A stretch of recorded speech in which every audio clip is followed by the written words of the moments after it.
Hello दोस्तों, स्वागत है आपका आपके अपने चैनल उपचार नुस्खे में। हम उपचार नुस्खे चैनल में रोजाना एक लेटेस्ट वीडियो अपडेट करते हैं। अगर आप हमसे जुड़ना चाहते हैं तो आप उपचार नुस्खे चैनल को सब्सक्राइब कर लें और साथ ही बेल आइकन को क्लिक करें, जिससे आपको हमारे द्वारा अपलोड की गई वीडियो सबसे पहले देखने को मिले। सावन सोमवार व्रत कथा।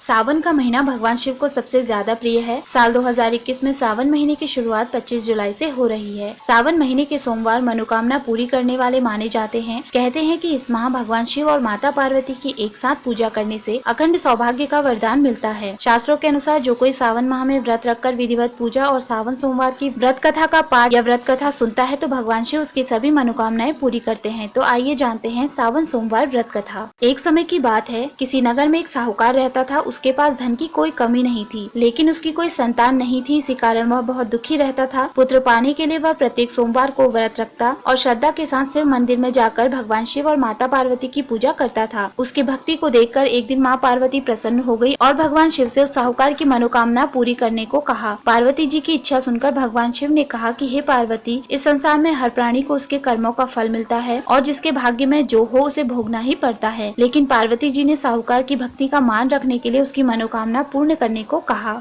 माता पार्वती के आग्रह पर शिव जी ने साहूकार को पुत्र प्राप्ति का वरदान तो दिया, लेकिन साथ ही यह भी कहा कि उसके बालक की आयु केवल 12 वर्ष होगी। माता पार्वती और भगवान शिव की बातचीत साहूकार सुन रहा था, इसीलिए उसे ना तो इस बात की खुशी थी और न ही दुख। वह पहले की तरह ही शिव जी की पूजा करता रहा। कुछ समय के बाद साहूकार के घर एक पुत्र का जन्म हुआ। जब बालक 11 वर्ष का हुआ तो साहूकार ने उसे पढ़ने के लिए काशी भेज दिया। साहूकार ने अपने पुत्र के मामा को बुलाकर उसे बहुत सारा धन दिया और कहा कि तुम इस बालक को काशी विद्या प्राप्ति के लिए ले जाओ और मार्ग में यज्ञ कराते और ब्राह्मणों को भोजन कराते हुए दक्षिणा देते जाना।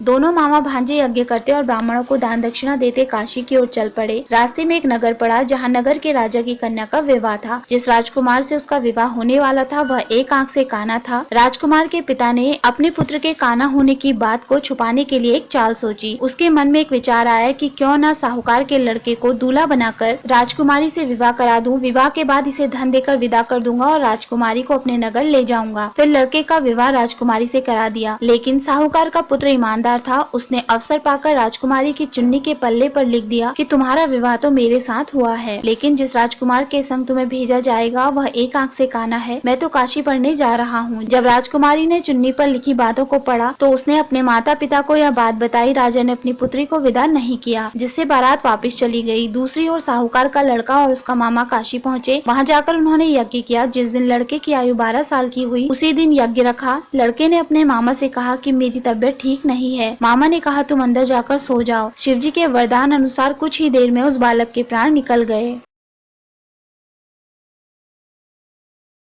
भांजे को देख उसके मामा ने विलाप शुरू कर दिया। संयोगवश उसी समय शिव और माता पार्वती उधर से जा रहे थे। पार्वती ने भगवान शिव से कहा कि स्वामी, मुझे इसके रोने के स्वर सहन नहीं हो रहे हैं, आप इस व्यक्ति के कष्ट को दूर करें। जब शिवजी बालक के समीप गए तो बोले कि यह उसी साहूकार का पुत्र है जिसे मैंने 12 वर्ष की आयु का वरदान दिया। अब इसकी आयु पूरी हो चुकी है, लेकिन मातृ भाव से विभोर माता पार्वती ने कहा कि हे महादेव, आप इस बालक को और आयु देने की कृपा करें, अन्यथा इसके माता पिता इसके वियोग में तड़प तड़प कर मर जाएंगे।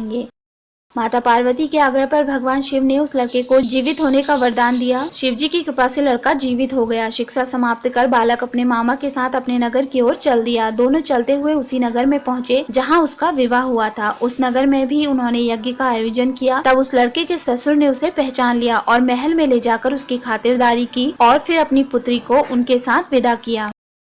फ्रेंड्स, अगर आपको हमारे द्वारा दी गई ये सभी जानकारियाँ पसंद आई हो तो आप उपचार नुस्खे चैनल को सब्सक्राइब, लाइक और शेयर करना ना भूलें।